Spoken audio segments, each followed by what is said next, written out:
Ever thought, like, why is there even stuff? You know, the whole universe thing. Why are we even here, man?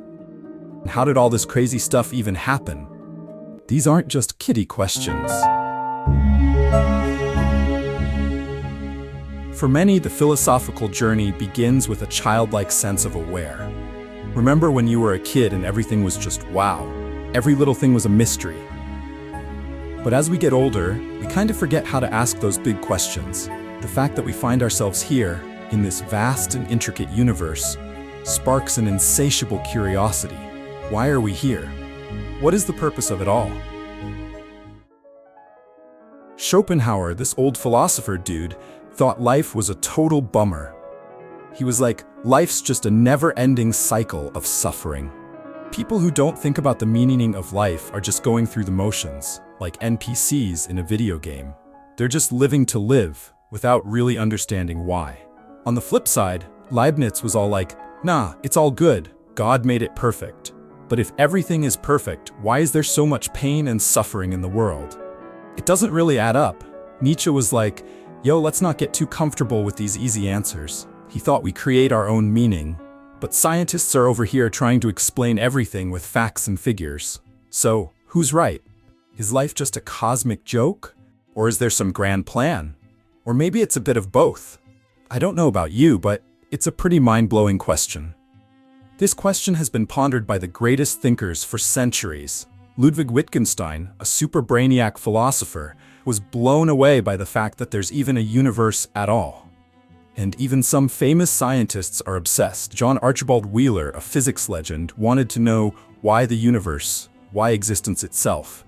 What about the Buddhists? They might say the world is basically just a whole lot of nothing.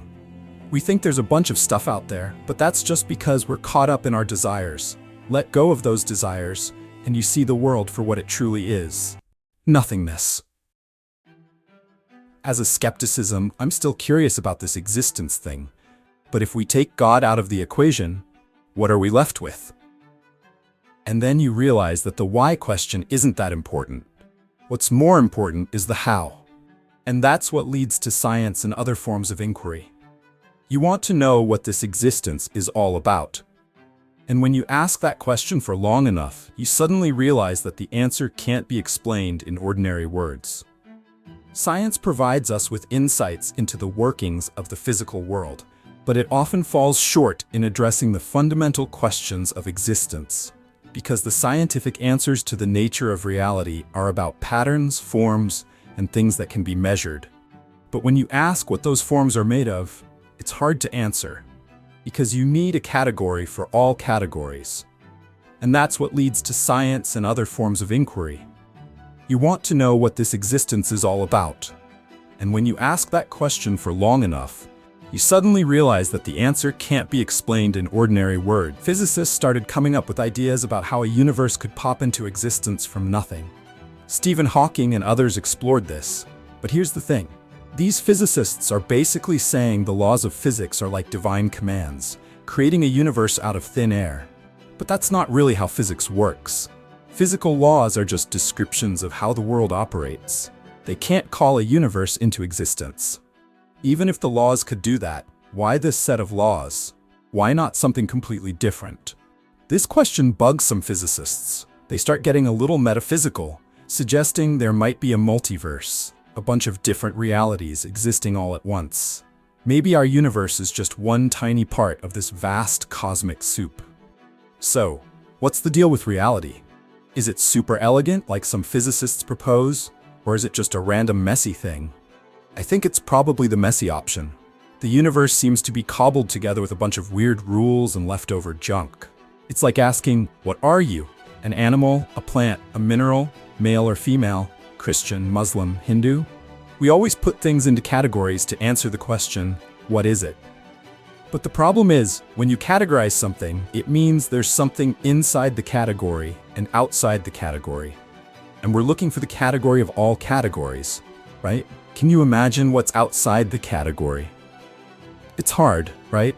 So science eventually gave up on answering the what is it question, and just gave us a picture of the universe through patterns and forms, not matter. People might ask, so what are the patterns made of? Well, that can't be answered, because when you zoom in with a microscope, all matter becomes form.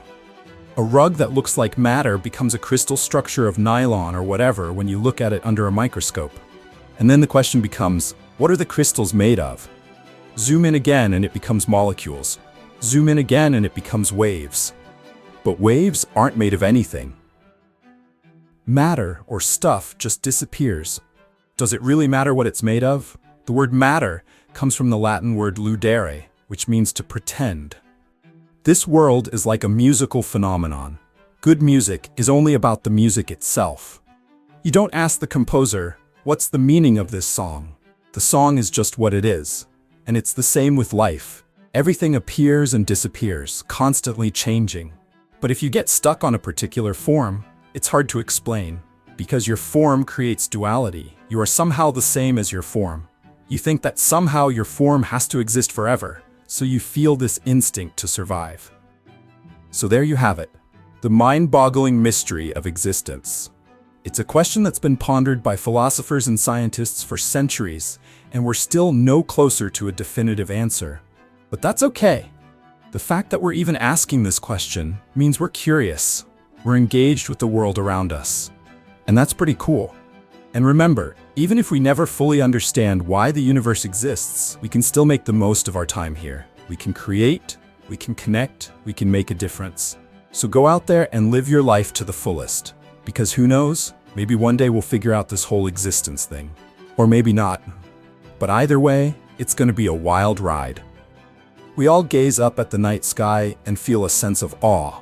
It's humbling, right? But what if I told you it's not just us looking at the universe? What if the universe is also looking back at us? Let's rewind a bit. Remember that documentary, Cosmos? The one with the epic soundtrack and Carl Sagan's soothing voice? Yeah, that one. It blew my mind wide open. It showed us the vastness of space, the mind-boggling scale of things, and guess what? We're tiny. Like, ridiculously tiny. A cosmic speck in a vast ocean of stars. That realization can be a real ego buster, right? But here's the thing. It's actually liberating. Because here's the cool part. We're not just observers in this cosmic play. We're actually part of it. The very atoms in our bodies, the calcium in our bones, the iron in our blood, they were forged in the hearts of exploding stars billions of years ago. We are literally stardust, my friends. We carry the echoes of ancient cosmic furnaces within us. That's pretty darn special, wouldn't you say? So next time you look up at the stars, remember this. You're not just a lonely person on a tiny planet. You're connected to everything. The universe is alive within you. You are a part of the grand tapestry of existence. That feeling of kinship, of belonging, is so much more powerful than any petty ego trip. We are all stardust, united by a shared cosmic story. So what does this mean for you? It means your life has meaning. You have the power to create, to learn, to connect. Embrace the journey, my friend. The universe is waiting to be explored, both within and without. And so far, the one thing that everyone can agree on in discussions of ethics and morality is that we should survive. So certain behaviors can help us survive, and certain behaviors don't. But if you say to yourself, I have to keep living, you just confuse yourself. Because you're telling something that's spontaneous to do something that's not.